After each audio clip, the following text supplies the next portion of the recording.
भारत देशातील सिंदखेड राजा ही ऐतिहासिक नगरी आज वीर जिजामातांचं जन्मस्थान म्हणून ओळखली जाते।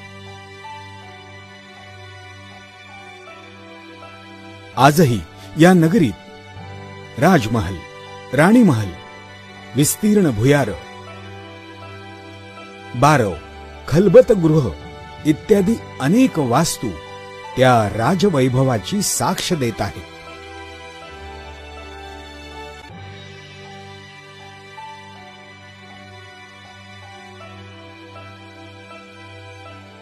मराठा सेवा संघानं 1993 पासून सिंदखेड राजा येथे जिजाऊ जन्मोत्सव साजरा करण्यास सुरुवात केली व त्या योगेच आज या परिसरात जिजाऊ सृष्टी हा महत्वाकांक्षी प्रकल्प आकाराला येत आहे।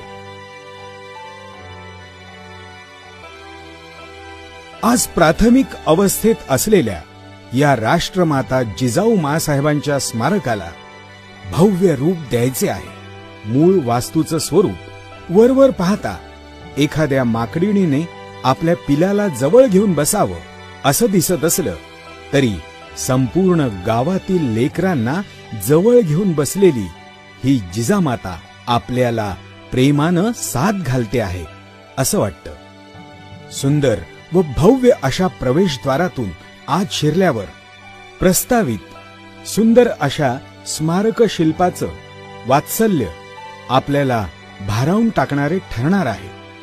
पायवाटेनं मुख्य वास्तूकडे जाताना दुतर्फा झाडं, पुष्करण्या आपल्याला आल्हाददायक वाटतील अशी त्यांची रचना असेल। आता हळूच स्मारकाच्या आत शिरल्यावर अतिभव्य दिवाणखान्यात बसल्यावर जिजामातेची अप्रतिम मूर्ती शिल्पकलेचा अजोड नमुना असेल। ती अनिमेष नेत्रांनी बघता बघता आपण निश्चितच ध्यानस्थ हो। या माऊलीनं स्वराज्याच्या उभारणीसाठी व रक्षणासाठी केलेला त्याग आपल्या नजरेसमोर सहज येईल व आपले डोळे न कळत पाणावतील। दुसऱ्या बाजूनं बाहेर पडल्यावर दिमाखदार प्रशासकीय भवन आपल्या नजरेस पडेल। प्रशासकीय भवन संपूर्ण जिजाऊ सृष्टीच्या कार्याचे संचालन करेल। त्या बाजूलाच वाचनालयाची अतिभव्य इमारत आपलं अदबीनं स्वागत करेल। ऐतिहासिक, सामाजिक, राजकीय व इतर अनेक विषयांवरील ग्रंथसंपदा वाचकांची, अभ्यासकांची तहान भागवण्यास सक्षम असेल। विविध दुर्लभ वनस्पतींनी, फुलझाडांनी नटलेला अतिभव्य बगीचा परंपरा आणि आधुनिकता यांचा संगम दर्शवेल। दमून आलेला पांथस्थ इथं येऊन ताजा तवाना झाल्याशिवाय राहणार नाही। त्याच्या शेजारी रंगभवन प्राचीन आणि आधुनिक कलांना परंपरेनं जोपासणारं ठरेल यात संशय नाही। राष्ट्रमाता जिजामाता यांचं आयुष्य साकार करणारं सुंदर महानाट्य येथे आकाराला आलं तर नवल वाटायला नकोच। संपूर्ण जिजाऊ सृष्टीच्या इमारतीमध्ये पावसाचे पाणी अडवून त्याचा उपयोग मन मोहून टाकणारा तलाव उभारण्यात करण्यात येईल। हा विस्तीर्ण जलाशय मातृतीर्थ म्हणून नावारूपाला येऊन जिजामातेच्या चरणतीर्थाचे पावित्र्य जपेल।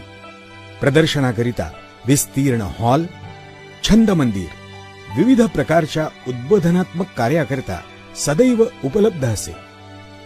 यातून लोकमाता जिजाऊ मासाहेबांना अपेक्षित बहुजनांच्या कल्याणाचा विचार दडलेला असेल। या सर्वांखेरीज मनामध्ये असलेलं बरंच काही साकार करण्याचा एक प्रामाणिक प्रयत्न जिजाऊ सृष्टीत असेल, जेणेकरून सिंदखेड राजा इथं जन्मलेल्या या शिवचरित्राच्या महानायिकेला, जिनं शिवाजी महाराजांच्या बाळमुठीत अशक्य ते शक्य करून दाखवण्याचा आशावाद ठेवला, त्या राष्ट्रमाता जिजाऊंच्या स्मारकाला अवश्य भेट दिलीच पाहिजे अशी श्रद्धायुक्त तळमळ प्रत्येक भारतीयाच्या, परकीयांच्या मनात निर्माण होईल।